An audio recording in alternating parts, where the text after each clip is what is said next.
ꯅꯣꯡꯄꯣꯛ ꯅꯤꯡꯊꯧ ꯄꯥꯟꯊꯣꯏꯕꯤ ꯏꯄꯥ ꯏꯕꯨꯡꯉꯣ ꯑꯃꯗꯤ ꯏꯃꯥ ꯏꯕꯦꯝꯃ ꯑꯅꯤꯒꯤ ꯃꯐꯝꯗ ꯃꯤꯇꯥꯁꯤꯒꯤ ꯑꯣꯖꯥꯁꯤꯡ ꯑꯃꯗꯤ ꯁꯥꯇ꯭ꯔꯁꯤꯡꯒꯤ ꯃꯍꯨꯠ ꯁꯤꯟꯗꯨꯅ ꯉꯁꯤ ꯄꯥꯡꯊꯣꯛꯆꯒꯗꯧꯔꯤꯕ ꯅꯨꯃꯤꯠ 30ꯅꯤ ꯆꯨꯞꯅ ꯆꯠꯊꯖꯔꯛꯄ workshop cum production Chungoi Marol Lairen Makhoi haina mingthonba closing function asibu loiba phawa asoi angam yawidanagagidamakta ikoknona khurumjari ngasigi daisena khatperbagidamakta mingoina panjarabada Rakesh Naureng social and culture activist K.H. Surjendra Maite director of Mittaci Lanmujam Pratap Singh, National Awardee, Dynamic Entrepreneur and Social Activist, Amashung, Dr. Thauchon Priyavarta Singh, Medical Officer, Manipur Health Service, Government of Manipur, Oja Singh Bu, Dasanakat Pergitamanakta, Nishinjari. Thauramaka Chatajarapa Oina, Mittaci ki artist Singh Bu, based here Nabagitamakta, Nishinjari.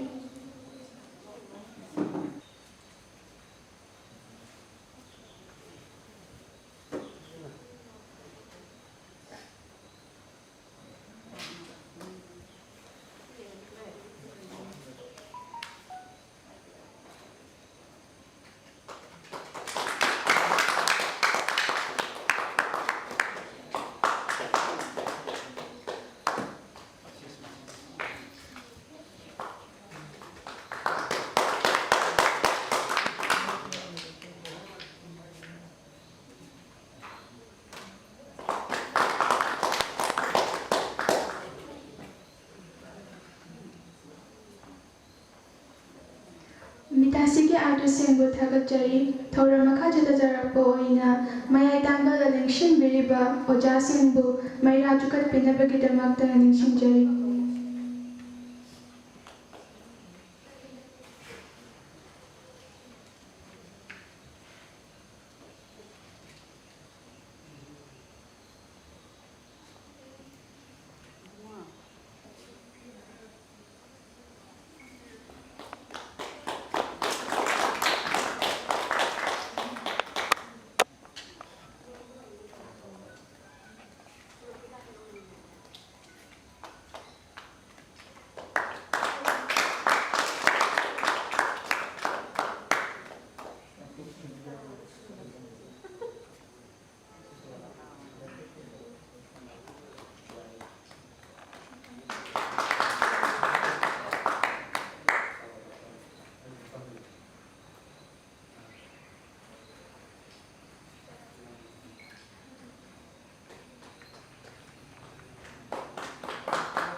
Opening a carol pena sesak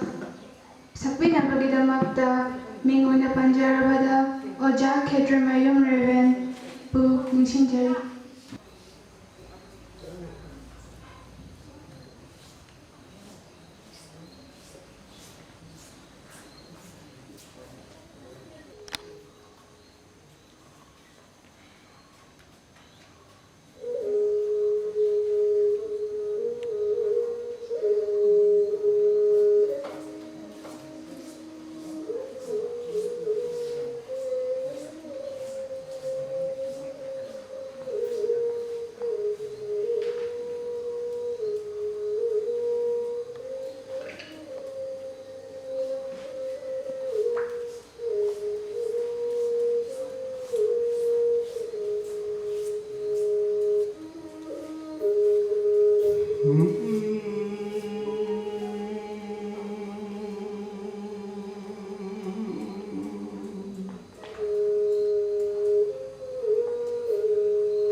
Hey Sadi Hayani Haya Sadi Hey Hey Ya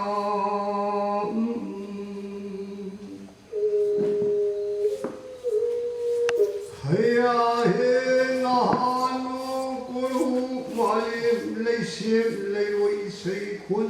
이야기는 시대가노 하랑 나와 땀나라 공인티바부 불나바라 분다바이 세이 땀나 하로라 공인티바부 닐라바라 닌다바 이사이 사종 닝도 사장랑마이레마노 पामुना पे भोइलो नवा मागी सिंका सिंदलो अवी नपु कोलोयु खेजु नानगु पाउदुयु नहानु नयु तुबी lion नोदा lion पाखंगनाउ how हल how खु खयोई तोपु पन सागरी व खागरी नवांगम सक्सा तंगैदगी नमुना पुनि खाकी हौना रक्पबु वान सैहौ उजरमी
मसीना मदन लापन माइगे ngaपलाय मै थक्ता लैब सोरालेन खाद लैब थोंगा मिल लैदो मापल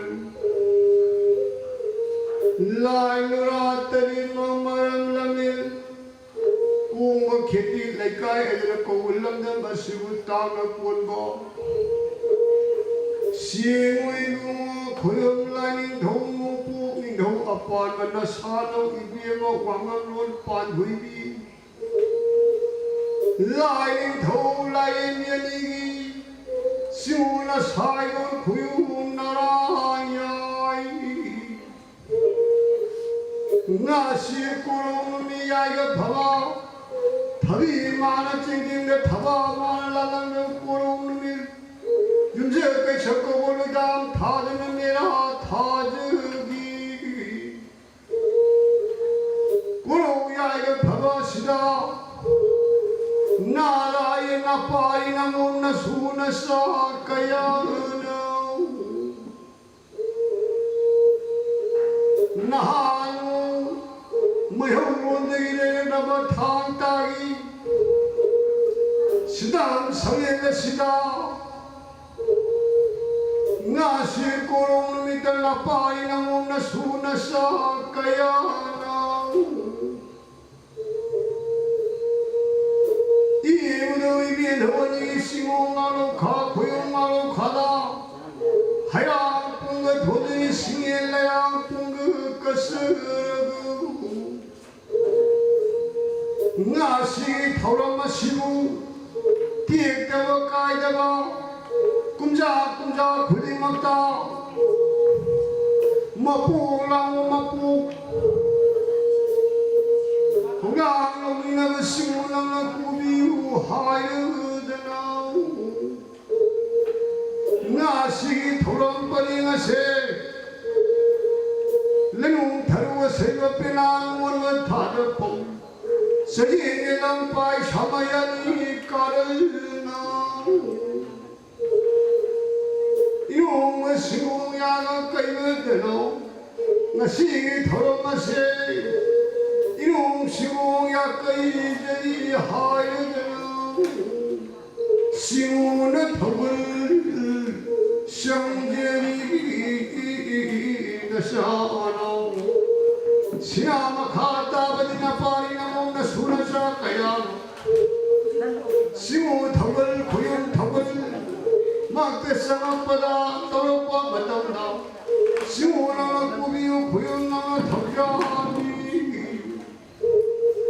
나다의 보이의 세계수 띠에는 짝기바야와 보디 띠나 한전저러기 상은 짝기바야와 보디 상은 한전저러기 하이샤디 하야니 하야샤디 하이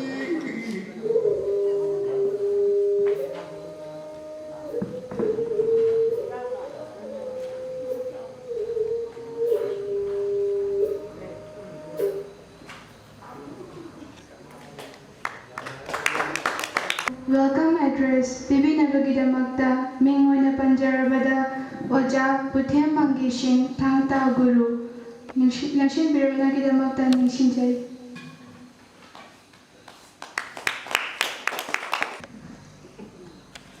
Ministry of Culture ki scheme ni Makhoi minute kuthan ni suna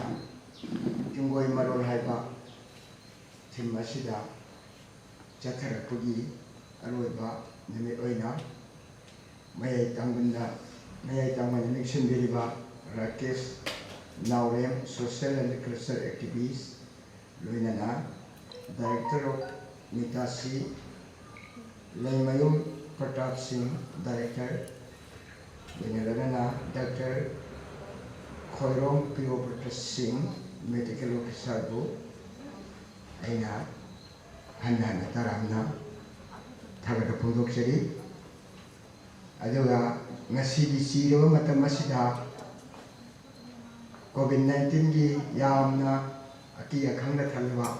Matamasida, Kogi.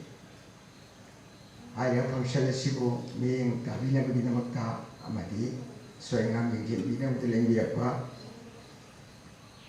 Rakesh Lairen busu hanana thagar phongdok chali Mittaci makedegi loinana KS Surchandra Maitai Director Mittaci busu Mittaci makedegi hanana thagasari loinana Lairen Pratap Singh, National Awardee, Economic Entrepreneur and the Social Activist Pusu, Hanana Thagasari, Dr. Tokchom Priyoberta Sumo Pusu, and Mittaci Maikadagi, Hanana Thagasari, Lakpiriba, Lingbiraiba, Ojasing, Ima Ibn Singh Amadi, Practice Sumbut Musu, Narayana, Hanana Tharachari. Ngasigi function asiga marilenana wafam khara thambinabagidamakta Mingoina Panjarabada Oja Lairen Pratap Singh bu kaushinjai. Matada wafam asibu tibirba puno ko ikai kono usari ngasi September tang kolomdoi English 2020 haida masigi muaraba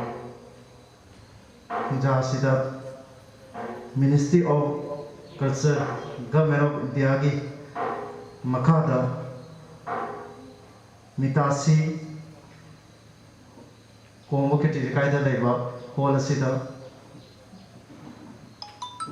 koi pangkol program asida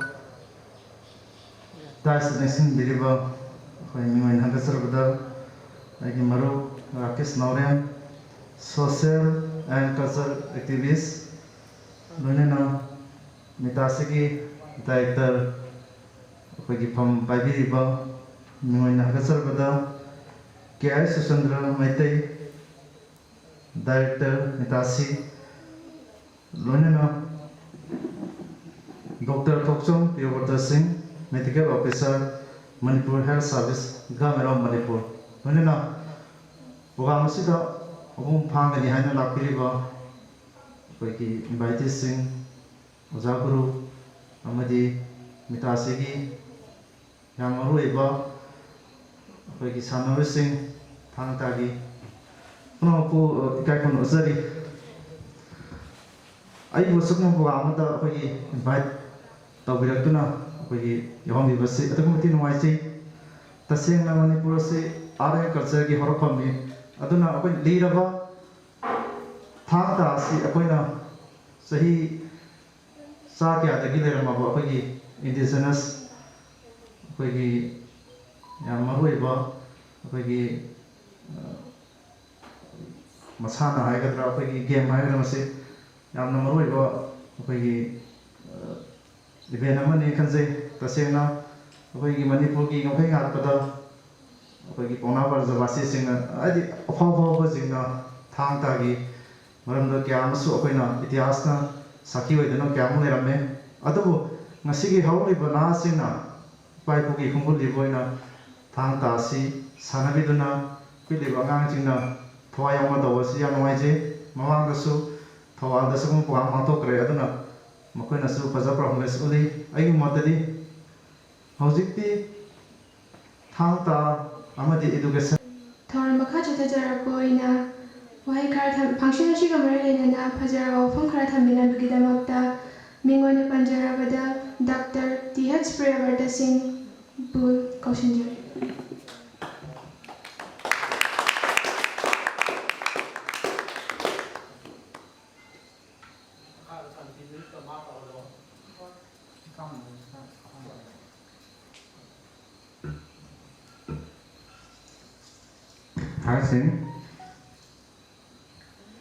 Masigi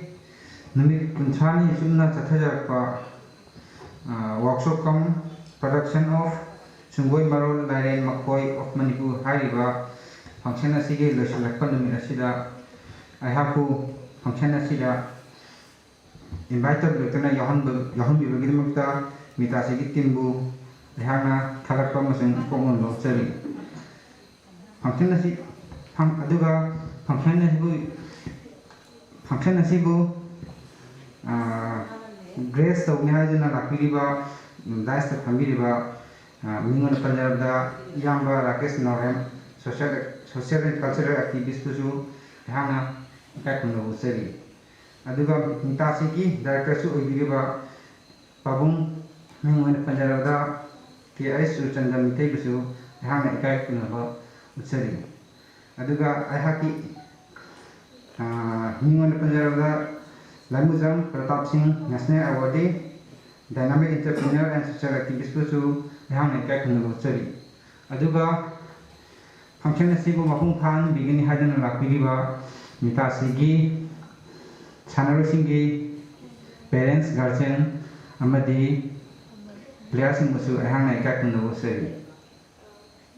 ai mamang su hajakare wanga musu yang hiti aduga THANG-TA gi mam musu yang khangjaba nate adugu THANG-TA si akhoi ida yauraba matai ida yauraba akhoi matam sangdagi akhoina iparkusingna sanaduna lagaba adugumba masana amani THANG-TA si akhoi isagi ironeba thang aibani kaino ta se aduna isagi asigumba indigenous martial art mo oiba THANG-TA si ngasidi akhoina matam amade THANG-TA nani akhoi Manipur se ning tamno matanda THANG-TA nani akhoi leba se ngamni bisi adugo ngasidi madugi matando loichre aduna akhona culture oina as a culture mo ina akhona THANG-TA si agi sanaduna akhoi identity mo ulli bani malem sira THANG-TA habse akhona matam amade THANG-TA se yumnong khudingda sanarami haita basya di masi hairamneba kaino di yumnong khudingda laiba napa ogera nupi ogera mase lami amone oramneba matamam dan thopa lengen matamda Manipur na ningkha tam nahi matamda madubu matamgi awongi matungina ngasidi Manipur se India da tinkhre ning tamnam madu Manipur na India da pungi bedagidi akhoi se hojikti India gi state amoina leire Manipur se adubu Manipur haiba state se India da di are kase da di yamna maming chalyo akhoi je madugi mukta kun sapok chagadabni ꯑꯗꯨꯒ ꯑꯩꯈꯣꯏꯅ ꯆꯥꯎꯊꯣꯛꯆꯒꯗꯕꯅꯤ ꯍꯥꯏꯕꯁꯦ ꯑꯩꯈꯣꯏꯒꯤ ꯂꯩꯔꯤꯕ ꯀꯜꯆꯔꯁꯦ ꯑꯩꯈꯣꯏꯅ ꯍꯦꯟꯅ ꯐꯖꯅꯕ improvement ꯇꯧꯕ ꯑꯃꯗꯤ ꯆꯪꯉꯦꯕ ꯍꯦꯟꯅ ꯆꯥꯎꯈꯠꯄ मालेंदे हेन मसक लाक मंगनवा प्लेयर मैम मजु थोलक मा मथौ तारी करिगुमा प्लेयर सिन थोलक अखोई लेरिबा कल्चर फजरबा जगोई दबो ओइरो थांग ता दबो मसी मुथि लौरिबने अदुना प्लेयर मैम से अखोइना पुथोकनबा अदगी हेन फजबा अफबा प्लेयर पुथोकनबा अखोइ पुन होनमिनसी मसीदा याकिसु अमंग मतेंग पांगजेगे मसी हारगा ए मसीने हम नामदलिंग सिनबिरिबा इकाई खुंदजरिबा राकेश नावरेंबो थोरमसिगा मरी लेना वाफम खरदन थंबिरनबा नोरुना कौसिंजे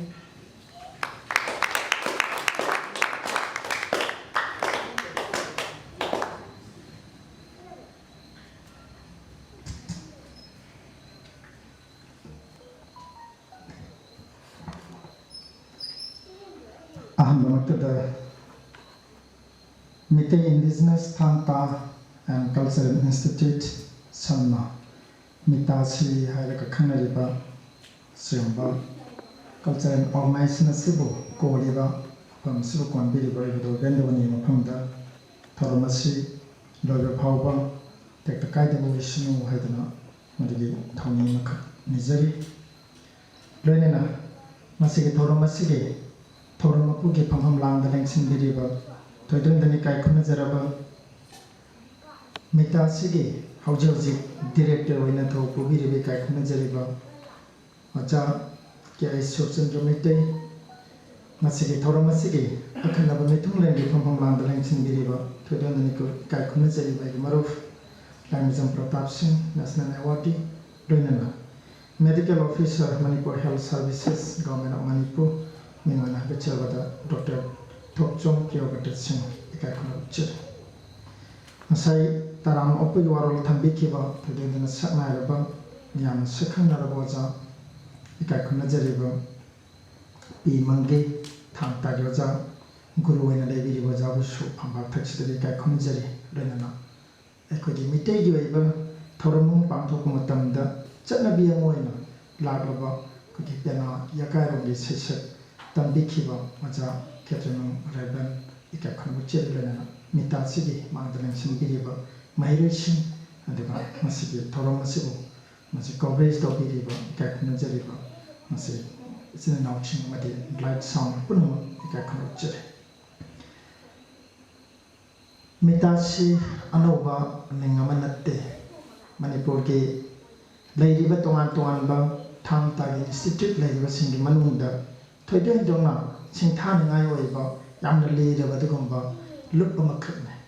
High Balubasi, I saga so, Masidagina, Sahi, Tautariki Mamandagi, you know, Herojit, the Vazat Sandra, Mandaling Sindiriba, artisanal matter, and a Kanga artist Krish Yauri. I am Siga for Sabuna the Nam, Luinet dinner at Basi, say Tautariki, Kongshik Amalay. Sigi Kongchat Sigi, Sigi Manunde Amun Shiva and Nuai Kongchim Amalay, Tripuragi. कोई Bangladesh border याम लाफा मफम अमदई कोई मिताची की artist single लोइने नचतना कोई थांग-ता से कोई त्रिपुरा लमदमदा कोई मसक ताकनबो होनबदे कोई थोदाम यामिना थिबले अदुगा कोई त्रिपुरा की नामर खमर नाइबा मफम अदुदा लेइबा मेजर चोंगथामयागी अदुगा खोबम मदुदा मिताची की कोई थांग-ता की आर्टिस्ट सिंग असिगा चतना कोई अदुगुम अथौबदुगी खुबम मदुदा कोई सेल्यूट कच्चदना मदुगी थांगी मदुगी थांगाई हाइदना कोई अथौबदुगी काय कोन उटपगी थोरम कोई चसिखिबा लेरबने मिताचिगा लोइना त्रिपुरा की यामना कोई बेंगोली सिंगी मरक्ते यामना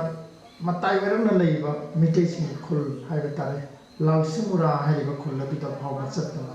कोई थांग-ता की सुमा मूवमेंट से सागपदा मिताचिगा कोई थोदां यामिनादना लाखिबा Concept Kram, Kui Mamanga Daikre, Adana.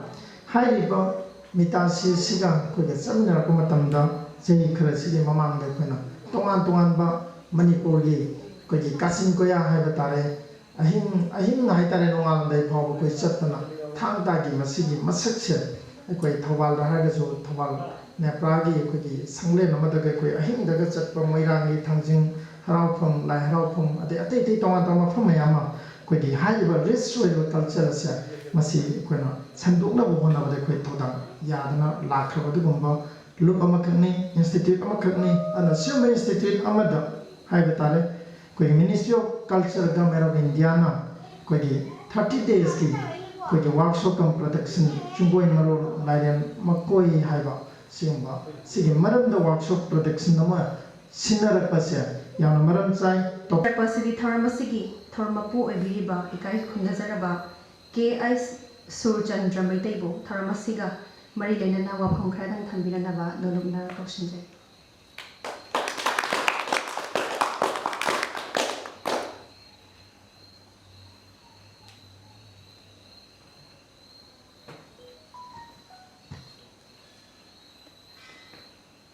ꯑꯍꯥꯟꯕꯃꯛꯇꯗ ꯂꯦꯡꯕꯤꯔꯛꯏꯕ ꯏꯅꯥꯎ ꯔꯥꯀꯦꯁ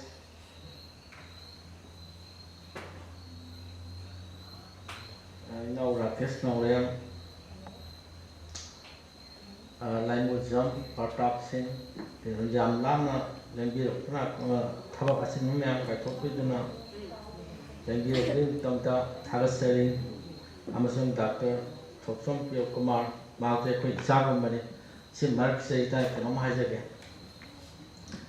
ꯄꯤꯌꯣ ꯀꯨꯃꯥꯔꯒꯤ ꯄꯤꯌꯣ ꯕꯠꯇꯁꯦ ꯒꯤ ꯃꯄꯨꯅꯤ ꯑꯩꯈꯣꯏꯅ ꯊꯥꯡ ꯇꯝꯖꯔꯛꯄꯁꯤ. ꯃꯍꯥꯛꯀꯤꯗꯤ ꯑꯩꯈꯣꯏꯒꯤ ꯏꯃꯨꯡ ꯃꯅꯨꯡꯒꯨꯝꯕ ꯍꯥꯏꯕ ꯇꯥꯔꯦ ꯁꯝꯅꯇ ꯍꯥꯏꯖꯔꯕꯗ. ꯑꯗꯒꯤ ꯃꯥꯅ ꯂꯤꯡꯁꯤꯟꯕꯤꯔꯤꯕ ꯄꯨꯊꯦꯟ ꯇꯥꯡꯕꯤꯒꯤ ꯃꯆꯤꯟ ꯃꯅꯥꯎꯁꯤꯅ ꯋꯥꯔꯜ ꯀꯟꯇ꯭ꯔꯤꯁꯤꯗꯩꯗ 30-ꯃꯨꯛꯀꯤ ꯃꯌꯥꯗ ꯃꯅꯤꯄꯨꯔ ꯌꯥꯝꯅ ꯍꯥꯟꯕ ꯑꯣꯏꯅ ꯃꯅꯤꯄꯨꯔ ꯃꯁꯛ ꯇꯥꯛꯄꯁꯦ ꯃꯩꯇꯩ ꯃꯥꯔꯁꯦꯜ ꯑꯥꯔꯠ ꯊꯥꯡ-ꯇꯥꯒꯤ ꯃꯔꯝꯁꯤꯗꯩꯁꯤꯗ ꯄꯨꯊꯦꯟ ꯇꯥꯡꯕꯤꯒꯤ ꯃꯆꯤꯟ ꯃꯅꯥꯎꯅ ꯇꯥꯛꯄꯅꯦꯅ ꯑꯩꯗꯤ ꯍꯥꯏꯖꯅꯤꯡꯉꯤ. ꯁꯨꯃꯥꯏꯅ ꯇꯧꯅ ꯑꯩ ꯄꯨꯊꯦꯟ ꯇꯥꯡꯕꯤꯕꯨ ꯃꯐꯝ ꯑꯁꯤꯗ ꯉꯥꯏꯍꯥꯛꯇꯪ ꯑꯆꯤꯟꯕ ꯀꯥꯏꯊꯣꯛꯑ ꯂꯦꯡꯕꯤꯕꯒꯤꯗꯃꯛꯇ ꯑꯩꯅ ꯊꯥꯒꯠꯆꯔꯤ. ꯊꯥ ꯑꯃ ꯆꯨꯞꯅ ꯆꯠꯊꯔꯛꯈꯤꯕ ꯆꯨꯡꯒꯣꯏ ꯃꯔꯣꯜ ꯂꯥꯏꯔꯦꯟ ꯃꯈꯣꯏ ꯍꯥꯏꯕꯁꯤꯒꯤ ꯃꯇꯥꯡꯗ ꯑꯩ ꯀꯩꯒꯨꯝꯕ ꯈꯔꯗꯪ ꯂꯥꯏꯒ ꯃꯤꯒ ꯁꯝꯅꯔꯛꯄꯒꯤ ꯃꯇꯥꯡꯁꯤꯗ ꯆꯨꯡꯒꯣꯏ ꯃꯔꯣꯜꯁꯤ ꯀꯃꯥꯏꯅ ꯇꯧꯅ ꯄꯨꯊꯣꯛꯈꯤꯒꯦꯅ ꯍꯥꯏꯕꯒꯤ ꯃꯇꯥꯡꯗ ꯁꯝꯂꯞꯄ ꯈꯤꯇꯪ ꯍꯥꯏꯖꯒꯦ. ꯄꯣꯏꯔꯩꯇꯣꯟ ꯑꯃꯁꯨꯡ ꯂꯩꯅꯥꯎꯇꯥꯕꯤꯅ ꯄꯣꯛꯆꯕ ꯃꯆꯥꯁꯤꯡ ꯃꯊꯪ ꯑꯉꯥꯡ ꯑꯣꯏꯅ ꯂꯣꯏꯅ ꯁꯤꯈꯤ. ꯏꯀꯣꯟ ꯀꯣꯟꯕ ꯃꯆꯥꯅꯤꯄꯥ ꯇꯥꯕꯨꯡ ꯁꯤꯡꯃꯤꯡꯅꯕ ꯑꯗꯩ ꯁꯤꯟꯇꯥꯕꯨꯡꯁꯨ ꯀꯧꯕ ꯑꯉꯥꯡ ꯑꯣꯏꯅ ꯁꯤꯈ꯭ꯔꯦ. ꯑꯗꯨꯁꯨ ꯄꯣꯛꯑꯒ ꯃꯇꯥꯡꯗꯨꯗ ꯑꯁꯤꯕꯒꯤ ꯂꯥꯏ ꯊꯣꯡꯉꯥꯏꯔꯟ ꯁꯤꯗꯕꯅ ꯑꯉꯥꯡꯁꯤ ꯁꯤꯔꯕꯗꯤ ꯃꯩꯇ꯭ꯔꯕꯥꯛꯇ ꯄꯣꯏꯔꯩꯇꯣꯟꯒꯤ ꯆꯥꯔꯣꯟ ꯁꯨꯔꯣꯟ ꯂꯩꯍꯧꯔꯣꯏ ꯍꯥꯏꯗꯨꯅ ꯑꯉꯥꯡ ꯑꯗꯨꯗ ꯋꯥꯐꯝ ꯈꯔ ꯄꯥꯎꯃꯦꯟꯗꯨꯅ ꯑꯁꯤ ꯂꯝꯗꯒꯤ ꯊꯥꯔꯛꯏ. ꯄꯥꯎꯃꯦꯟꯁꯤꯡ ꯑꯗꯨꯗꯤ ꯅꯍꯥꯛꯀꯤ ꯍꯛꯆꯥꯡꯅ ꯂꯩꯔꯣꯜ ꯆꯟꯗ꯭ꯔꯤꯉꯩꯗ ꯊꯨꯅ ꯌꯧꯗꯨꯅ ꯅꯍꯥꯗꯤ ꯍꯥꯏꯗꯨꯅ ꯁꯔꯥꯎ ꯂꯔꯥꯎ ꯂꯥꯎꯗꯨꯅ ꯂꯣꯡꯅ ꯍꯧꯒꯠꯂꯨ. ꯅꯄꯥ ꯄꯣꯏꯔꯩꯇꯣꯟꯗ ꯍꯥꯏꯌꯨ ꯂꯩꯕꯥꯛ ꯃꯤꯌꯥꯝ ꯍꯧꯗꯨꯅ ꯁꯥꯁꯤꯡ ꯆꯥꯝꯃ ꯐꯥꯗꯨꯅ ꯁꯔꯥꯎ ꯂꯔꯥꯎ ꯂꯥꯎꯗꯨꯅ ꯅꯨꯡꯒꯥꯏꯕꯤꯗ ꯂꯥꯜꯂꯨ ꯆꯠꯂꯨ. ꯋꯥꯛꯆꯤꯡ ꯂꯩꯃ ꯃꯣꯌꯥꯡ ꯉꯝꯕꯤꯗ ꯆꯨꯡꯒꯣꯏ ꯃꯔꯣꯜ ꯂꯥꯏꯔꯦꯟ ꯃꯈꯣꯏ ꯄꯨꯊꯣꯛꯇꯨꯅ ꯍꯥꯏꯍꯜꯂꯨ. ꯌꯥꯛꯂꯩ ꯃꯩꯔꯥꯕꯗ ꯊꯥꯡ ꯃꯔꯣꯜ ꯀꯌꯥ ꯄꯨꯊꯣꯛꯇꯨꯅ ꯇꯥꯡꯈꯨꯜ ꯁꯥꯃꯨꯡ ꯄꯥꯈꯪꯗ ꯇꯥꯒꯤ ꯇꯔꯣꯜ ꯄꯨꯊꯣꯛꯍꯜꯂꯨ. ꯑꯁꯨꯝꯅ ꯊꯥꯡꯒꯤ ꯃꯁꯤꯜ ꯇꯥꯒꯤ ꯃꯁꯤꯜ ꯀꯌꯥ ꯅꯤꯡꯊꯧ ꯄꯥꯜꯂꯤꯉꯩ ꯃꯇꯝꯗꯁꯨ ꯍꯧꯖꯤꯛꯀꯤ ꯃꯇꯝꯗꯁꯨ ꯃꯁꯤ ꯑꯩꯈꯣꯏꯒꯤ ꯂꯩꯕꯥꯛꯇ ꯑꯣꯏꯔꯣ ꯑꯃꯗ ꯑꯣꯏꯔꯁꯨ ꯀꯥꯟꯅꯕ. ꯑꯗꯒꯤ ꯑꯉꯥꯡꯁꯤꯡ ꯑꯩꯈꯣꯏꯒꯤ ꯃꯩꯇꯩꯒꯤ ꯃꯥꯔꯁꯦꯜ ꯑꯥꯔꯠ ꯇꯝꯃꯤꯕ ꯃꯩꯇꯩ ꯆꯤꯡꯒꯣꯏꯁꯤꯅ ꯀꯃꯥꯏꯅ ꯇꯧꯅ ꯉꯥꯛꯀꯗꯒꯦ. ꯑꯗꯩ ꯆꯤꯡꯒꯣꯏꯁꯤꯒꯤ ꯂꯩꯇꯦꯡ ꯍꯥꯏꯇꯥꯔꯦ. ꯆꯤꯡꯒꯣꯏ ꯃꯔꯣꯟꯁꯤꯗꯩꯁꯤꯗ ꯆꯤꯡꯒꯣꯏ ꯃꯔꯣꯟꯁꯤꯒꯤ ꯈꯨꯄꯨ ꯁꯤꯗꯩꯗ ꯏꯁꯝꯗ ꯁꯝꯅꯕ ꯌꯥꯕ ꯀꯅꯥꯒꯨꯝꯕ ꯃꯤꯁꯛ ꯑꯃꯅ ꯊꯣꯛ ꯂꯥꯎꯅ ꯂꯤꯆꯩ ꯅꯠꯇ꯭ꯔꯒ ꯊꯥꯡꯅ ꯀꯜꯂꯛꯄꯗꯨ ꯆꯤꯡꯒꯣꯏꯁꯤꯅ ꯉꯥꯛꯇꯧꯔꯝꯃꯤ. ꯑꯩꯈꯣꯏꯒꯤꯗꯤ ꯆꯤꯡꯒꯣꯏ ꯍꯥꯏꯕ ꯑꯃ ꯊꯥꯡ ꯍꯥꯏꯕ ꯑꯃ ꯇꯥꯗꯅ ꯆꯨꯡ ꯇꯥ ꯁꯨꯃꯥꯏꯅ ꯂꯩꯕ ꯁꯨꯃꯥꯏꯅ ꯃꯥꯒꯤ ꯁꯤꯖꯤꯟꯅꯐꯝꯗꯣ ꯆꯤꯡꯒꯣꯏꯁꯤꯅ ꯀꯣꯛꯇ ꯌꯥꯜꯂꯛꯄꯗ ꯊꯥꯡꯅ ꯌꯥꯜꯂꯛꯄꯗ ꯆꯤꯡꯒꯣꯏꯅ ꯀꯃꯥꯏꯅ ꯉꯥꯛꯀꯅꯤ ꯑꯗꯒꯤ ꯈꯨꯠꯁꯤ ꯀꯃꯥꯏꯅ ꯅꯧꯍꯟꯒꯅꯤ ꯍꯥꯏꯕꯅꯆꯤꯡꯕ ꯁꯤꯒꯤ ꯃꯔꯝꯁꯤꯗꯩꯁꯤꯗ ꯑꯩꯈꯣꯏꯒꯤ ꯆꯠꯊꯔꯛꯄ ꯀꯩꯅꯣꯅꯤ ꯇ꯭ꯔꯦꯅꯤꯡ ꯃꯈꯜ ꯑꯃꯅꯤ ꯑꯩꯅ ꯍꯥꯏꯖꯔꯤꯁꯤ. ꯑꯗꯨꯅ ꯑꯩꯈꯣꯏꯒꯤ ꯁꯤꯒꯨꯝꯕ ꯑꯩꯈꯣꯏꯒꯤ ꯂꯥꯏꯒꯤ ꯀꯔꯤꯒꯤ ꯑꯣꯏꯕ ꯄꯣꯠꯁꯛꯁꯦ ꯇꯝꯕ ꯃꯇꯝꯁꯤꯗꯩꯁꯤꯗ ꯑꯩꯈꯣꯏꯅ ꯇꯧꯖꯔꯛꯄꯗꯗꯤ ꯑꯩꯈꯣꯏꯒꯤ ꯑꯍꯥꯟꯕ ꯁꯥꯟꯅꯔꯝꯗꯥꯏꯗ lai je koi khurami koi lai khuramba haujar thang to ba haujar ge tamba haujar ge ama to na ising tok na ari lo sela ko so mo akoi khongom je kana gumba khana net ka net to na sam na sakra ge di koi ge koi tamori ba marol me ando ko hoi poli gai no za gu me am tak pirami sumai ta na ya maroi na puthok cha basi chungoi marol sigi da mukta ni do koi lembi rei ba za sing padgi now rakesh nauren pio batam je koi mung manung manung koi betare ya maroi bi di mak ma pu ni ara la ko thibna moina sigi maram se je triak se changom da ba ana masi har ga mayam pona koi na khurumjari ski warol thambiranaba ikai khungdazariba thongram premjitpu stage ta kausinjari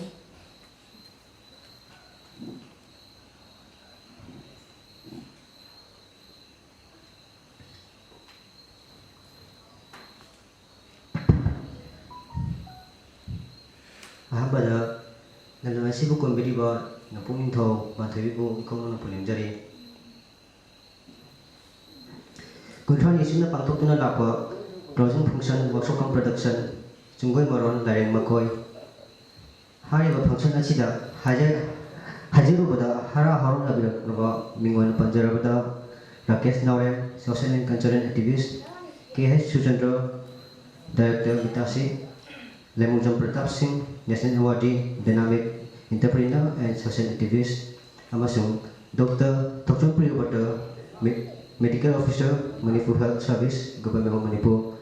masagi asin bakaya bukai tokna function asibu yaw dawi yati haduna lingsin biya kita makta ikong na problem jari makhata wada akhagi Mittaci ki sanaroi sing amadi parents sing sibu function asina hobudagi loiba faw yobi gedina hana lapiri basingbo tramauchel Masigi Chief Guest President amasung Guest of Iberiba pumnamakpo makhada thazariba fida asida ningsinbinanawa ginamta hanno na hansinjari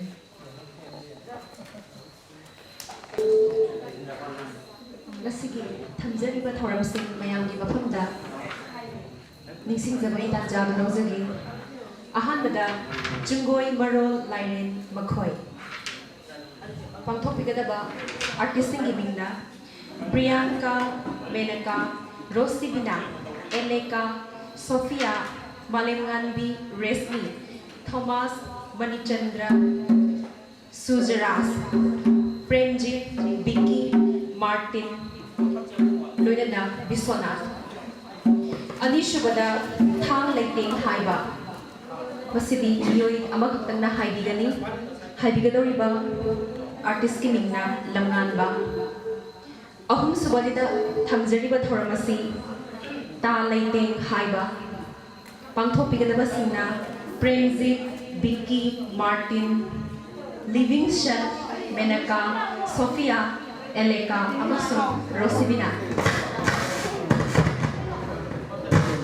Maibi Zagoi lanthokpigadoriba ngamna Priyanka mga subada thamjariba si Lai Haramba Sabigadoriba artisting na Sophia Resmi Malemnganbi Menaka Rosibina Eleka Taruk Shaboina Thamjariba si Thamzau Ani Yalaba pangthokpigadoriba artisting na Biswanath Amadi Livingston Tarit Shaboina Thamjariba thoramasi stick dance Chairol Zagoi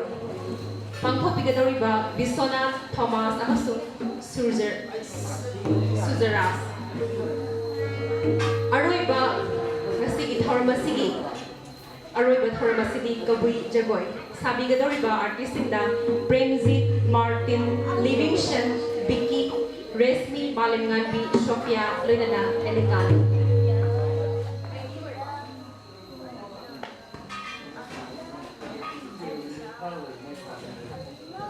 Thoramasi atho matamda hanganaba sensan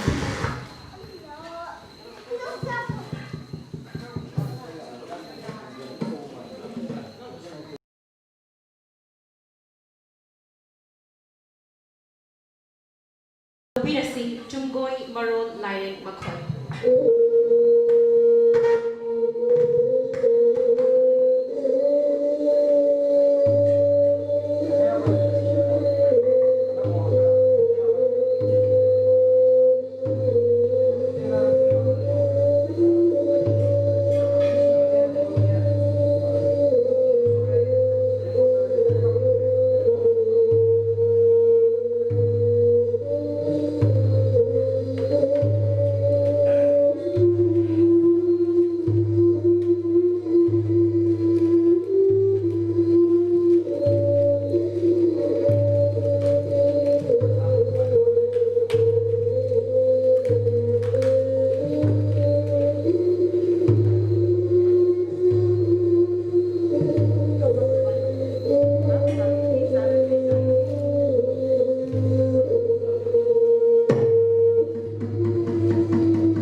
Thakachari Biswanath amasung Livingston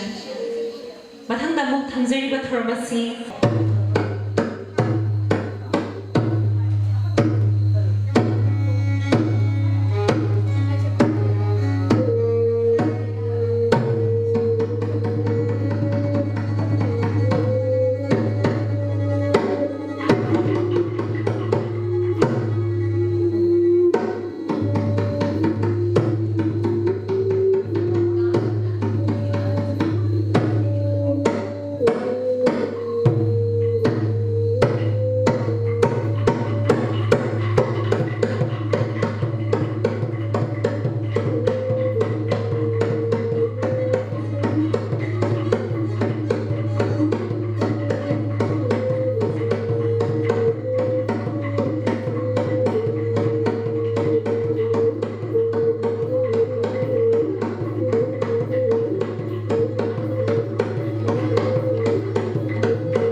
Thakachari, ngasigi thauram asigi aroiba